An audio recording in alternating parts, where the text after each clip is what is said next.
Hello everyone, how are you doing? This is MD Tech here for another quick tutorial. In today's tutorial, I'm going to show you how to change your speaker volume on your Chromebook. So this should hopefully be a pretty straightforward process here, guys. And without further ado, let's go ahead and jump straight into it.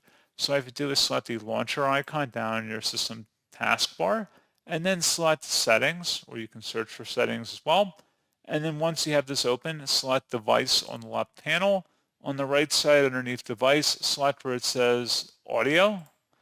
And then underneath output, there should be your speaker. And underneath of that, it should have a volume bar. You can make it higher or lower depending on your preference. And that's pretty much it. So as always, thank you guys for watching this brief tutorial. I do hope that was able to help you out. And I do look forward to catching you all in the next tutorial. Goodbye.